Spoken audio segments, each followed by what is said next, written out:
vous avez donc derrière vous donc, les équipements qui produisent le gaz qu'on appelle le biogaz.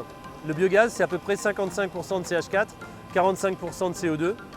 Et le cahier des charges qui nous a été donné par GRDF, il est simple. C'est si vous voulez injecter du gaz dans notre réseau, il faut qu'il soit de qualité équivalente au gaz naturel. Donc le cahier des charges, je vous dis, il était très simple. Donc pour ça, nous, il fallait qu'on élimine le CO2 et donc les indésirables.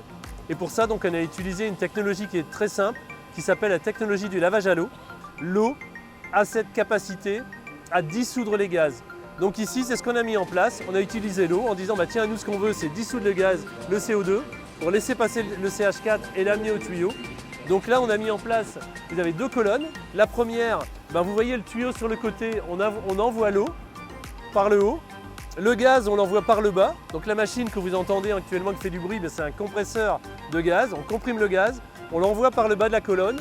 En haut, on envoie donc l'eau qui est également sous pression.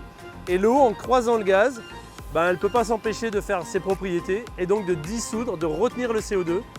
Et ce qui sort en haut, donc c'est le gaz, le biométhane qu'on envoie donc sur le réseau de gaz. La deuxième colonne, eh ben, elle sert à faire l'effet inverse, c'est-à-dire que le CO2 a été donc capté donc, dans l'eau et comme on veut donc tourner en boucle, utiliser toujours la même eau, on va enlever le CO2. Et là encore une fois c'est pareil, c'est une action que vous avez peut-être tous fait. Quand on a trop de gaz entre guillemets dans son coca ou dans le Perrier, eh ben, on remue avec une cuillère ou alors on souffle dans la paille. Eh ben là, on remuer avec une cuillère c'était compliqué. On va tout simplement donc souffler dans la paille. Il y a un ventilateur là-haut qui permet donc de souffler dans la deuxième colonne, donc dans l'eau.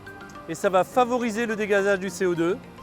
Et donc après, ben, l'eau est à nouveau exploitable et donc performante pour dissoudre le CO2 à nouveau dans notre colonne.